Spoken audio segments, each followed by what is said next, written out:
Dia tinggalkan orang-orang cerdik yang negara hantar luar negara dengan beasiswa berjuta-juta ringgit. Bila dia balik cerdik macam mana pun dia, kamu cerdik, kamu tahu 1MDB tak betul. Kamu tahu rasuah, kamu tahu penyelewengan. Tapi kamu duduk di situ demi 100,000 sebulan. Kamu sanggup tengok negara orang miskin semua ni duit kena rompak. Yang itu yang berlaku kepada Felda yang saya nak sebut lepas ini. Sebab itu saya kata, kita perlukan kerajaan yang dapat mandat yang kuat daripada rakyat. Supaya kita perbaiki sistem pendidikan kita, supaya cikgu-cikgu macam Cikgu Fadli ini diberi ruang sepenuhnya untuk dia membantu kita menukar sistem. Daripada yang betul-betul duk fikir pasal aku nak periksa je ni, kepada orang yang tahu bahawa tugas sebagai cikgu bukan nak ajar anak-anak kita dapat 10-20 A saja. Kita nak membentuk anak-anak kita supaya menjadi orang yang jati diri dia ni, berkata benar, ambil risiko, yang tahu bahawa sumbangan kita kepada masyarakat itu perlu ada. Bukan semata-mata untuk kita belajar ni untuk dapat jawatan besar, untuk keluarga kita kaya, tapi kita tak peduli apa yang jadi di bawah. Sebab itu, sepatutnya sekolah kita memberi penekanan kepada menghargai setiap bakat yang anak kita ada. Dia mungkin tak cerdik sampai 10 A, tak apa. Saya tengok anak saya, anak isteri saya balik, beritahu, cikgu kata anak kita ni tahap dia sederhana. Saya langsung tak bimbang. Saya tak bimbang kalau orang beritahu anak saya tahap pendidikan dia sederhana. Walaupun masa saya kecil-kecil dulu, tiap peperiksaan saya nombor 1 sampai ke sudah. Daripada penggal pertama sampai penggal terakhir sekolah, saya masuk periksa 1, nombor 1 semua. Saya tak bimbang anak saya kalau cikgu sekarang kata dia tahap sederhana. Saya bimbang kalau anak saya ni tak ada akhlak. Itu saya bimbang. Saya bimbang kalau anak saya ni nampak terlalu kebendaan. Saya bimbang. Sebab itu, guru-guru kita diberi kuasa dan diberdaya supaya dia tahu dia nak membentuk anak-anak kita mengikut bakat dan minat dia.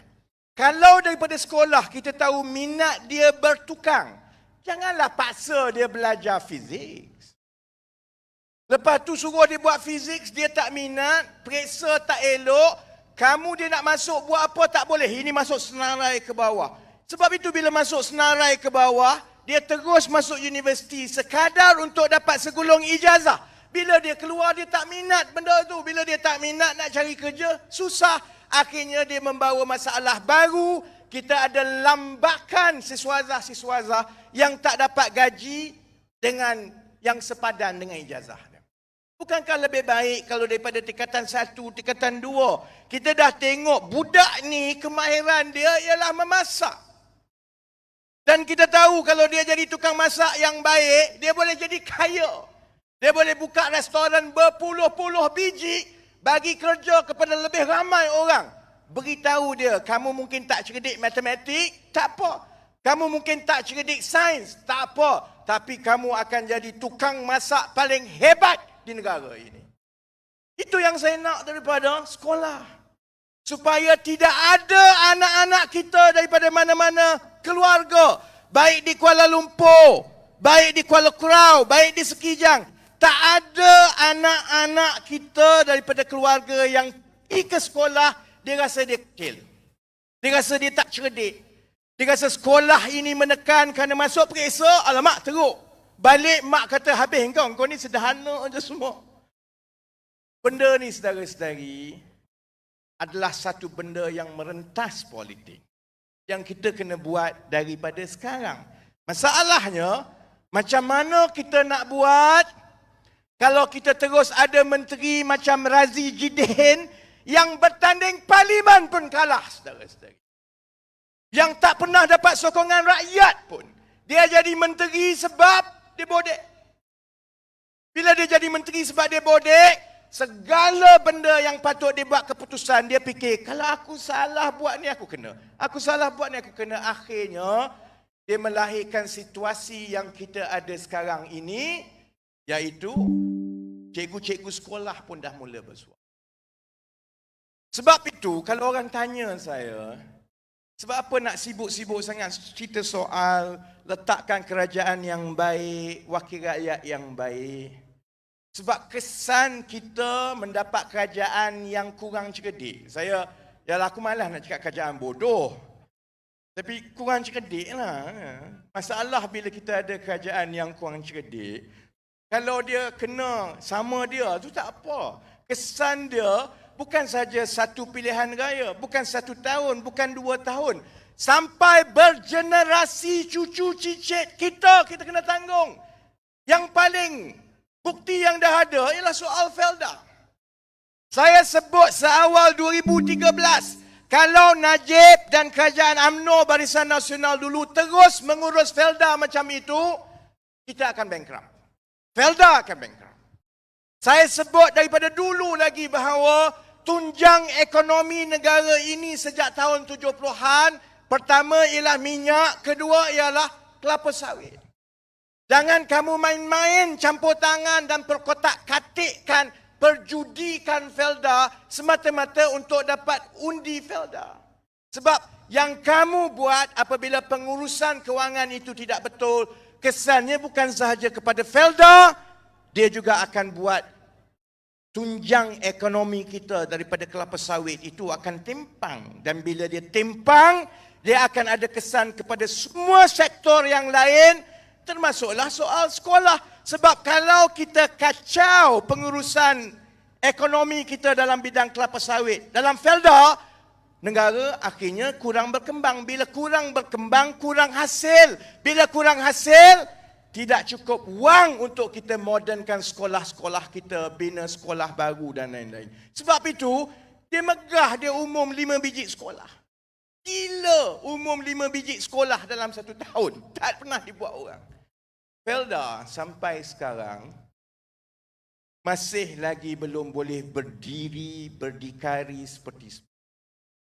Dah 5 tahun berlalu. 2018 dah nak masuk 2023. Felda masih lagi timpang. Semua yang saya sebut pasal Felda, satu persatu, semua dah jadi, semua betul. Felda tak pernah berani saman saya sekalipun. Paling kurang orang lain, walaupun dia nak sembunyi belakang penyelewengan dia, bila saya sebut, dia berani saman lah, tapi dia kalah lah lepas tu. Felda ni saya sebut dah macam-macam daripada 2013, nak saman pun tak berani. Sebab semua yang saya cakap betul. Felda bermula kerosakannya apabila Pakatan Harapan, masa itu Pakatan Rakyat, ada gelombang baru tahun 2008 sehingga 5 buah negeri jatuh ke tangan Pakatan Rakyat masa itu. Najib masa itu, bila dia ambil alih Perdana Menteri, dia terus fikir, kalau kita hilang kursi-kursi yang ada Felda ini, termasuklah Sekijang dengan Segamat, maka kita akan kalah pilihan raya 2013. Pandangan dia itu betul. Tapi cara dia nak menguruskan dan nak meyakinkan pengundi supaya mengekalkan UMNO Barisan Nasional tu mengkhianati warga Felda. Sebab cara dia apa dia? Dia tengok Felda semasa ditadbir oleh pegawai-pegawai kerajaan. Masa zaman Raja Alias dulu. Felda ni cukup untung. Duit berbilion-bilion ada dalam bank. Orang politik ni masuk kerajaan bila tengok duit bilion, mata kelabu. Apa kita boleh buat dengan duit bilion ni? Takkan kita nak bagi dia duduk kat situ je. Lepas tu datanglah punasihat semua ni. Punasihat ni datang dengan kod dia, kasut mahal dia. Tak adalah dia pakai macam aku ni, tak ada. Sebab tu orang beritahu saya, YB, you ni selekeh lah. Aku kata baik aku selekeh lah daripada aku pakai suit 10,000 tapi sakau duit rakyat. Baik baju macam ni, RM40, RM20, tak ada masalah. Bila Felda ada duit 10 bilion, 7 bilion lah. Punasihat yang baju mahal, kod mahal, kasut kilat-kilat ni datang beritahu, Datuk Seri, kalau duit ini duduk dalam Felda saja, dia tak berkembang. Kita kena letakkan duit dan tanah Felda ini di pasaran saham. Bila kita ambil tanah Felda, letak di pasaran saham dan kita buka Felda ini supaya orang boleh beli saham Felda, kita dapat duit ekstra. Duit ekstra itu, komisen saya sikit lah, adalah bayar komisen kat saya. Tapi duit ekstra yang lain itu, Datuk Seri boleh bayar kepada setiap keluarga Felda. Satu keluarga dapat RM10,000, RM5,000. Jamin Datuk Seri, orang Felda akan undi UMNO Barisan Nasional. Semua idea-idea menjahanamkan negara ini, semua idea datang daripada penasihat-penasihat nak ambil komisen. Felda ada macam tu. 1MDB pun macam tu juga, saudara-saudari tahu. Adalah seorang. Saya nak kata budak gemuk tak baik. Sebab bukan semua budak gemuk ni jahat. Saya dulu pun gemuk, aku tak adalah macam tu. Budak gemuk jolo ni yang jahat. Adalah seko datang beritahu. Mentang-mentang dia keluar daripada Wharton, universiti terhebat dunia. Berkawan dengan semua orang-orang kaya, anak-anak raja daripada Arab. Sekali dia pergi ke kelab malam, belanja 7-8 ribu ringgit satu malam. Birthday, habis berjuta-juta. Jadi Najib dengan Rosmah tengok ni, oh hebat budak ni. Idea pun nasihat tu datang macam tu jugalah. Datuk Seri, untuk nampak Datuk Seri ni pandai mentadbir, kita gunakan kerajaan kita untuk pinjam duit. Pinjam duit. Kemudian bagi dekat saya akan buat bisnes. Bila saya buat bisnes dengan duit yang kerajaan Malaysia ambil untuk saya ni 20-30 bilion ke, jadi untung itu sikit bagi kat kerajaan, tapi yang lain-lain itu selain komisen saya, yang lain-lain itu perbelanjaan UMNO, perbelanjaan Datuk Seri, semua cerita politik Datuk Seri ni saya tanggung. Datuk Seri nak berapa? 1 bilion, 2 bilion, 3 bilion, 4 bilion, semua selesai. Dia mula dengan idea bodoh macam tu je sebenarnya. Jadi, Najib. Sebab tu saya kata orang politik ni bahaya. Orang politik pun tak suka kat saya lah sebab mulut saya keras. Sebab itu saya kalau tiba-tiba nampak orang itu jadi kaya raya hebat lupa daratan, walaupun kawan baik saya dalam politik, saya tak suka. Sebab the seed of corruption, akar rasuah itu bermula dengan kita rasa hidup kita ini perlu lebih mewah daripada syaitan bisik kat kita, dulu kamu duduk rumah macam ini. Kamu kan dah menteri, takkan nak duduk rumah macam ini. Dah ada orang nak bagi rumah percuma, ambil je lah. Dia bukan minta apa-apa pun. Dia hormat dan sayang kat engkau sebab engkau jadi menteri yang cukup baik. Dia nak bagi rumah 10 juta sebiji, ambil je lah. That's the seed of corruption. Jadi berbalik kepada soal Felda, soal 1MDB. Dia bermula dengan benda yang mudah. Bahawa UMNO Barisan Nasional perlukan wang untuk rasuah pengundi-pengundi. Dan sebelum masuk 2013 tu ya. Dia tak ada jawapan kepada segala masalah yang telah diwariskan kepada peneroka Felda dan generasi Felda. Dia tak ada jawapan. Macam mana nak selesaikan hutang Felda dengan hutang peneroka dengan Teknoplan ni? Ratus-ratus ribu sampai kiamat tak habis. Dia mati, anak dia pula kena warisi. Dia tak dapat nak selesaikan pertanyaan-pertanyaan generasi seterusnya Felda. Anak-anak peneroka Felda. Kami lahir dalam Felda. Kami dah membantu keluarga kami. Felda dan kelapa sawit adalah tunjang ekonomi negara. Tapi sampai sekarang rumah pun kami tak ada. Dia tak boleh jawab perubahan sosioekonomi di Felda apabila generasi seterusnya anak pergi universiti, balik kampung tak ada kerja. Kerana kegagalan dia untuk menghidupkan tanah-tanah rancangan Felda. Ini semua soal kegagalan. Jadi dia fikir, mari pun nasihat, tak apa. Kita bagi rasuah 5,000 satu keluarga, 10,000 satu keluarga. Tapi saudara-saudari tahu, sekarang 2022 nak masuk 2023, kerosakan yang berlaku itu sampai sekarang tak boleh dipulihkan di Felda. Felda daripada agensi antara yang paling banyak wang, bilion-bilion wang. Daripada bilion tinggal beberapa ratus juta. Bila ada beberapa ratus juta, macam mana dia nak selesaikan masalah-masalah yang sedia ada di Felda ni? Jadi terbengkalai. Kemudian masa zaman dia tengah galak dulu, gadaikan jual harta Felda, dia masuk dalam perjanjian-perjanjian yang tak masuk akal. Contohnya Najib beli ladang di milik kawan baik dia, Peter Sondah di Indonesia pada harga 2-3 kali lebih tinggi. Beratus-ratus juta. Sekarang ini bila tukar kerajaan, Felda kata kami tak nak teruskan dah sebab dulu kami kena tipu. Dulu bayar terlebih mahal. Tapi masalahnya perjanjian dah sign.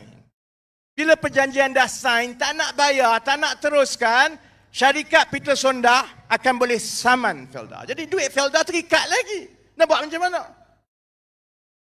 FGV, yang mana segala sumber Felda, tanah Felda disuntik melalui perjanjian pajakan ke dalam FGV.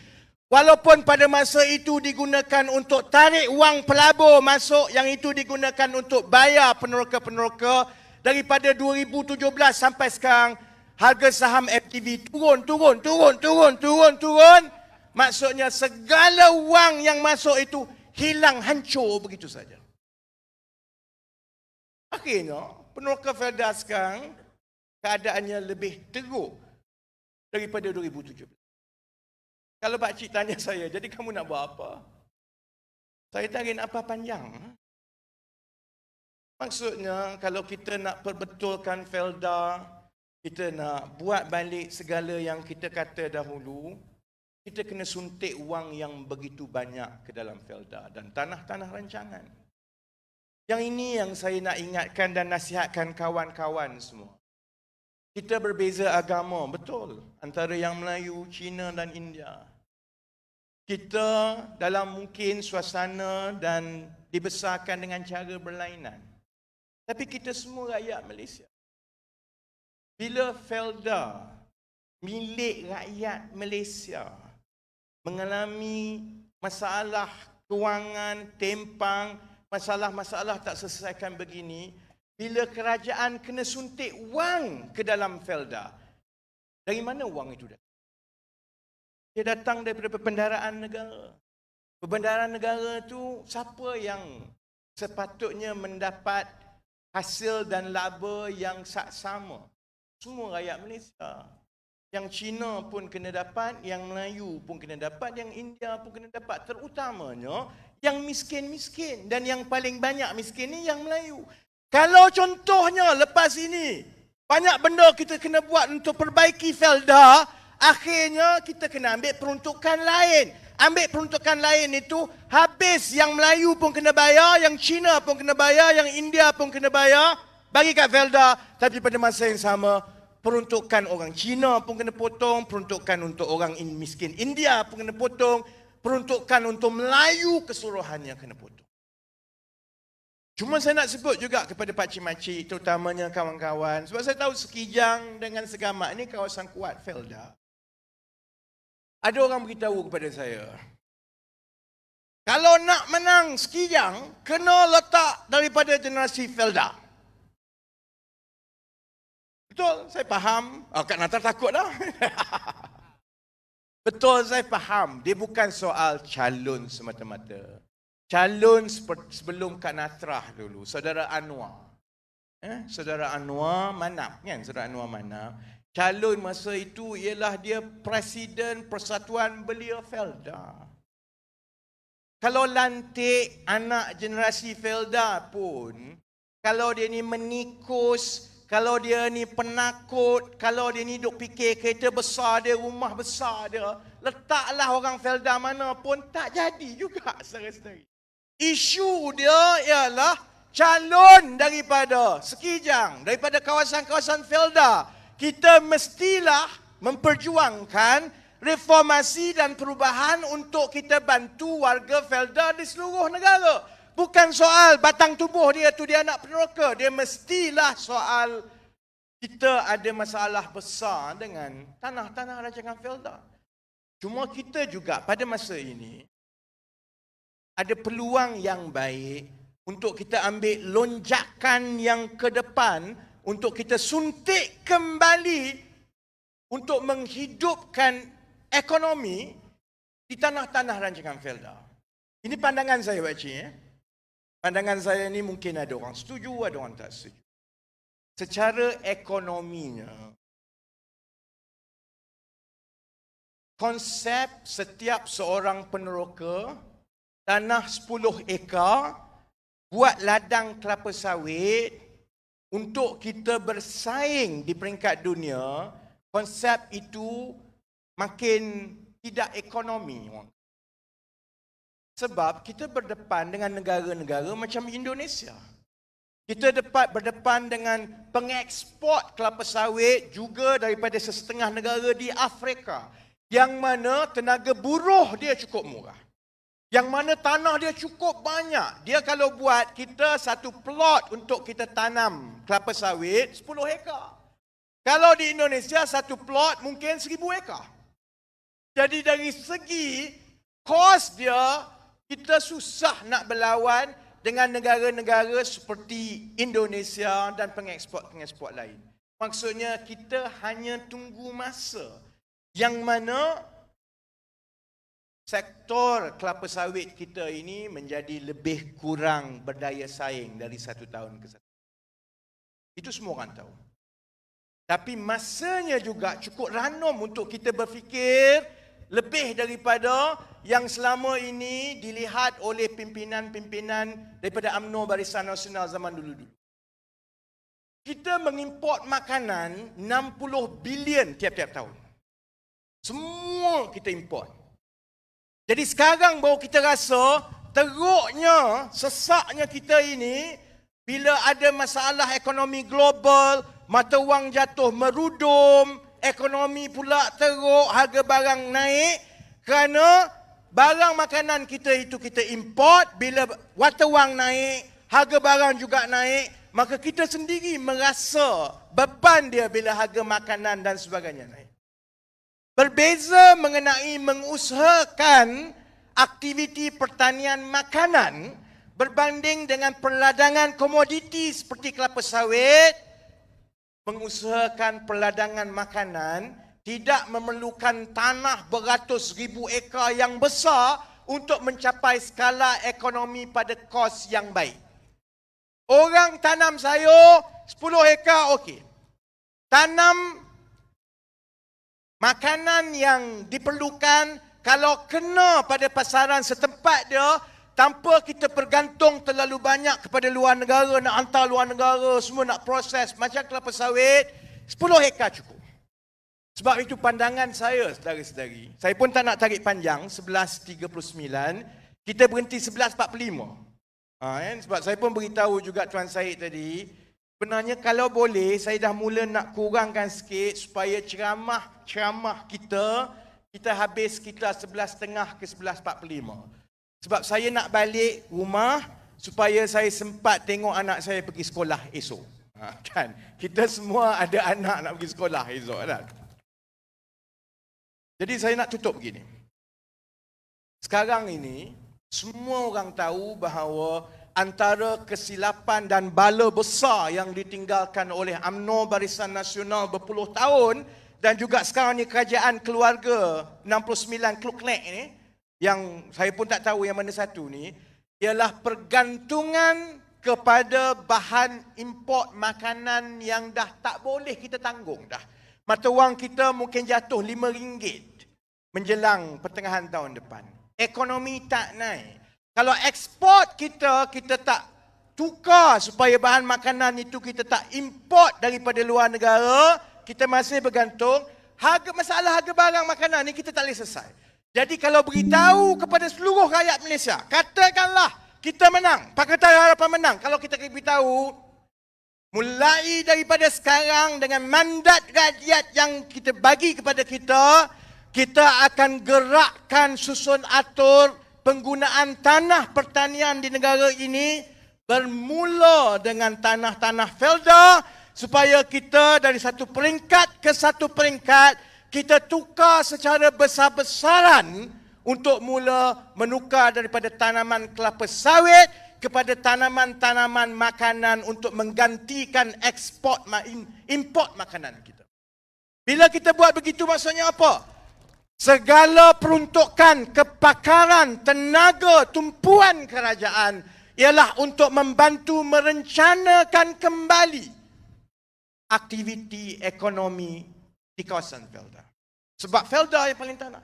Kau tanya saya macam mana lagi nak buat? Saya kata Felda dulu pakcik, 50 tahun lepas sebenarnya bermula sebagai koperasi besar. Felda konsepnya ni koperasi besar. Kita bagi tanah, sumbangan ahli ialah kamu buka tanah, kamu tanam. Sumbangan pengurusan Felda ialah kita aturkan soal baja dan sebagainya dah. Konsep koperasi ini kita boleh buka lagi, tetapi kita bantu generasi seterusnya daripada kalangan anak-anak Felda supaya mereka bekerjasama dengan sesama mereka. Daripada 10 ekar contohnya, kalau ada satu koperasi yang mengawal 100 ekar daripada 10 keluarga, biar ada syarikat-syarikat keluarga dalam bentuk koperasi untuk menguruskan tanah-tanah Felda untuk menanam makanan dan juga tanaman-tanaman yang akan menggantikan import makanan kita. Kau tanya saya lagi, macam mana nak buat lagi?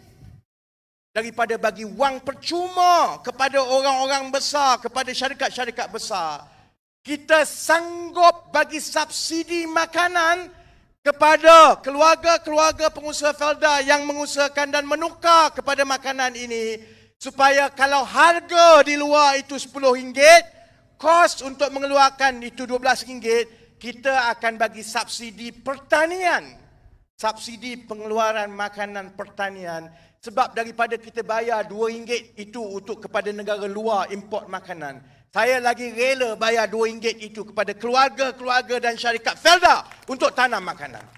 Susah ke nak buat? Tak payah. Boleh buat. Idea itu idea bergenas ke? Daripada dulu orang dah bercakap makcik-makcik. Semua orang tahu. Patut dibuat, perlu dibuat. Kenapa tak dibuat? Sebab sebelum ini Menteri Felda ialah Azmin Ali. Macam mana dia nak buat? Sebab sebelum ini orang-orang Felda, menteri-menteri Felda yang kita letak, dia sebut mulut saja soal, alah kesiannya lah kat Felda ni. Dia peduli ke pakcik? Dia tak peduli. Jadi sebab itu, saya beritahu, menang kalah wallahualam, saya tak tahu. Saya tak boleh nak kata, kali ini Pakatan Harapan menang. Saya berdoa Pakatan Harapan. Saya nak Pakatan Harapan menang, itu keadilan menang. Keadilan kekal di Sekijang. Dia bukan soal kami, saya nak tak adalah aku nak jadi menteri. Betul. Saya dah tahu dah. Kalau saya sebut sebelum 2018, orang tak percaya. Tapi lepas 2018, pakcik-makcik tahu. Boleh tanya semua wakil rakyat yang ada kat depan ni. Saya tak pernah telefon dia minta satu benda pun. Dia nak kontak saya pun tak boleh. Sebab bagi saya dah buat tanggungjawab saya. Kamu dah jadi wakil rakyat, dah tukar kerajaan. Saya berdoa kamu buat kerja dengan baik. Saya nak balik ke kehidupan biasa saya, anak bini saya. Itu niat saya. Menang kalah dalam pilihan raya ini, saya tak tahu.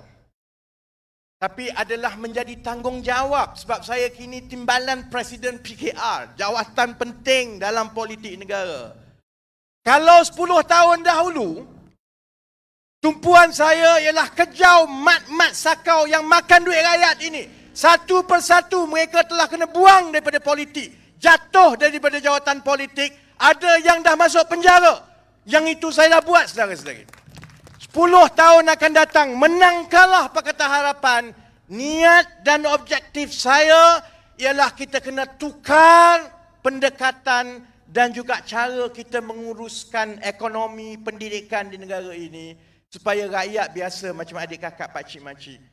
10 tahun daripada sekarang, bila saya datang ke Sekijang, boleh beritahu, kami sekarang ialah peladang jagung yang berjaya, yang mengedarkan jagung kami bukan saja di Malaysia, tetapi di seluruh dunia.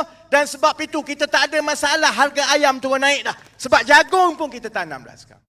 Itu matlamat saya. Menang kalah, saya akan tetap cerita, sudah sampai masanya kita ubah aktiviti ekonomi di tanah-tanah rancangan Felda. Sudah sampai masanya kita latih anak-anak generasi kedua ini supaya mereka ada syarikat sendiri dan menguruskan sendiri tanah-tanah ibu bapa mereka. Dan kita akan bagi bantuan dan kita akan bagi subsidi supaya mereka boleh membantu negara menghentikan pergantungan kepada import makanan. Menang kalah tak apa, tapi selalunya pakcik-makcik ingat, selalunya kalau saya kata kita akan buat, 10 tahun pun insyaAllah jadi saudara-saudari. Tak jadi tahun depan, tahun 2 tahun lagi akan jadi, tak jadi tahun 2023, insyaAllah 2025 jadi saudara-saudari. Tetap kekal dengan hasrat kita untuk kita ubah kehidupan masa depan anak-anak kita. Kami di kerajaan, kalau kami menang, kita buat sebagai kerajaan. Kalau kita kalah, kita akan tekan dia untuk dia buat daripada meja pembangkang kami di parlimen insyaAllah. Jadi dengan harapan itu, saya datang ke Sekijang Segamat, saya tak boleh janji nak bagi itu, nak bagi ini, tak boleh. Saya tak ada duit, saya tak ada cincin. Saya hanya ada akal, saya ada otak saya ada tenaga saya dan saya ada kawan-kawan yang jujur dengan saya dalam keadilan dan Pakatan Harapan. Kalaupun kita ambil masa 5, 6, 10 tahun untuk kita ubah keadaan ini, kita akan terus bercakap sehinggalah kita selesaikan segala perit dan juga ketimpangan yang ada dalam Felda dan di tanah-tanah rancangan, supaya kalau saya bersara nanti 10, 15 tahun daripada sekarang, bila saya sampai ke Sekijang Segamat, saya boleh beritahu, ingat tak dulu-dulu, akulah yang dulu-dulu cakap, kita semua kena mula tanam jagung, tanam sayur, tanam bahan makanan, kerana itu akan menjadi nadi keselamatan rakyat kita pada masa akan datang. Jadi dengan itu, saya harap saudara-saudari balik berfikir, beritahu kepada rakan-rakan. Pilihan raya mungkin 1 bulan daripada sekarang, saya serahkan kepada kebijaksanaan saudara-saudara. Sebagai orang nombor 2 dalam PKR, sebagai pengarah pilihan raya, kami semua akan buat yang terbaik untuk memilih calon-calon yang terbaik kepada saudara-saudara. Saya minta satu saja. Tak payah puji, tak payah apa. Pilih dengan hati yang telus, melihat kepada peribadi dan mutu calon, tolak tepi soal kaum, soal siapa dia, soal orang ni macam ini. Pilih berdasarkan siapa yang saudara-saudari yakin boleh menyelesaikan masalah saudari. Kalau itu semua cara yang diambil oleh rakyat Malaysia, insya-Allah negara kita akan jadi lebih baik dan lebih baik dan lebih baik. Jadi dengan noktah itu, saya akan tutup. Saya sebut ayuh, saudara-saudari sambut dengan Malaysia. Boleh? Dia kena kuat sikit, orang luar nak tengok. Boleh? Okey, saya sebut ayuh! Ayuh! Ayuh! Terima kasih. Sese, Nandri, Vanaka.